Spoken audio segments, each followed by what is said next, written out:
नमस्कार दोस्तों, आपका मेरे चैनल भक्ति संसार में स्वागत है। आज की मेरी वीडियो होने वाली है राजा विक्षिप्त ने जब यमलोक का भ्रमण किया और वहां देखा किस प्रकार पापी मनुष्य नरक का भुगतान करते हैं और किस प्रकार पुण्य आत्माओं का यमलोक में स्वागत होता है। तो यह पूरा वर्णन मैं आपको बताने वाली हूँ। जब राजा विक्षिप्त ने पूरा यमलोक का भ्रमण कर लिया तो यमदूत राजा को वहां से ले जाने के लिए बोला। तो यह देख यातना में पड़े हुए मनुष्य ने चिल्लाकर बोला कि हे महाराज, हम पर कृपा कीजिए, 2 घड़ी और ठहर जाइए। आपके शरीर को छूकर बहने वाली वायु हमारे चित्त को आनंद प्रदान करती है और समस्त शरीरों में जो संताप है, वेदना है, बाधाएं हैं, उनका नाश किए देती है। हे नरश्रेष्ठ, हम पर कृपा कीजिए। यह बात सुनकर राजा ने यमदूत से पूछा कि मेरे यहाँ रहने से नरक में पड़े मनुष्य को किस प्रकार आनंद प्राप्त हो रहा है।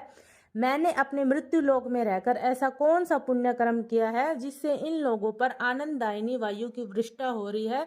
इसका पूरा वर्णन मुझे बताओ। इस पर यमदूत कहते हैं, हे राजन, आपका यह शरीर पितरों, देवताओं, अतिथियों और भृत्यजनों से बचे हुए अन्न के सेवन से पुष्ट हुआ है। आपका मन हमेशा इनकी सेवाओं में लगा रहा है, इसलिए आपके शरीर को छूकर बहने वाली वायु इतनी आनंददायी है जो इन पापियों की नरक की यातना भी इनको कष्ट नहीं पहुंचा रही है। आपने अश्वमेघ यज्ञ आदि यज्ञों का विधि पूर्वक अनुष्ठान किया है, अतः आपके दर्शन से यमलोक के यंत्र, शस्त्र, अग्नि, कौवे आदि पक्षी जो पीड़न, छेदन और जलन आदि महान दुख के कारण है, वे कोमल स्वभाव के हो गए हैं। आपके तेज से इनका क्रूर स्वभाव दब गया है। तो यमदूत बताते हैं कि ये आपके ही पुण्य कर्म है कि जिसके कारण जो यमलोक में नरक में जो यातना भोग रहे हैं उन मनुष्य को इतना आनंद प्राप्त हो रहा है। इस पर राजा बोलते हैं, यदि पीड़ित प्राणियों को दुख से मुक्त कर कर उन्हें शांति प्रदान मिलती है तो यह सुख उन्हें स्वर्गलोक और ब्रह्मलोक में भी नहीं प्राप्त होगा। यदि मेरे रहने से इन जीवों का नरक यातना कष्ट नहीं पहुंचाती है तो मैं सूखे काठ की तरह यहीं अचल होकर रहूंगा। इस पर यमदूत ने कहा, आइए आप यहाँ से चलिए, इन पापियों को, इन यातनाओं को यहीं छोड़कर अपने पुण्य से प्राप्त किए हुए दिव्य भोगों का उपभोग कीजिए। तब राजा बोले, जब तक ये लोग अत्यंत दुखी हैं तब तक मैं यहाँ से नहीं जाऊंगा, क्योंकि मेरे निकट रहने से इन नरकवासियों को सुख मिलता है। जो शरण में आने की इच्छा रखने वाले आतुर एवं पीड़ित मनुष्य पर भले ही वह शत्रु पक्ष का क्यों ना हो, कृपा नहीं करते, उस पुरुष को जीवन का अधिकार नहीं है। जिसका मन संकट में पड़े हुए प्राणियों की रक्षा करने में नहीं लगता, उसके यज्ञ, दान और तप इहलोक और परलोक में भी कल्याण के साधन नहीं होते। जिसका हृदय बालक, वृद्ध तथा आतुर प्राणियों के प्रति कठोरता धारण करता है, मैं उसको मनुष्य नहीं मानता, वह तो निरा राक्षस है।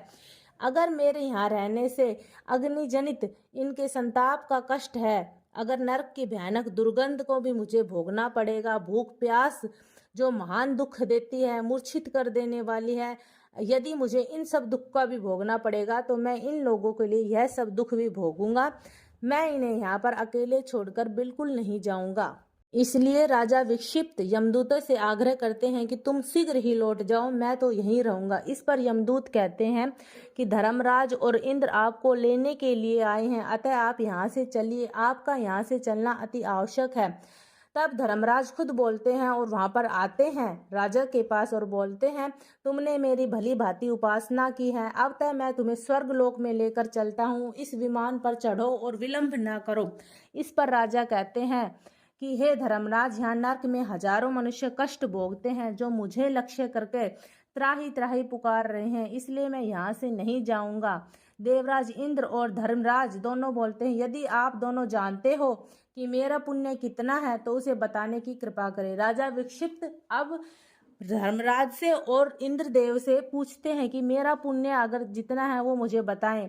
तो धर्मराज बोलते हैं कि आपका पुण्य समुद्र के जल बिंदु और आकाश के तारे, वर्षा की धाराएं, जल की बूंदें आदि असंख्य हैं, उस प्रकार आपके पुण्य की भी कोई संख्या नहीं है। आपने अनंत पुण्य किया है, इसलिए हे राजन, आप स्वर्ग के वासी हैं, आपको स्वर्ग लोक में जाके अपने सुखों का भोग करना है। आप यहाँ नरक में इन मनुष्य को अपना कर्मों का भोग के लिए छोड़ दे। इस पर राजा कहते हैं, यदि मेरे समीप रहने से इन दुखी जीवों को आनंद प्राप्त होता है तो मुझे स्वर्गलोक के ऊंचे पद का कोई लोभ और कोई मोह नहीं है।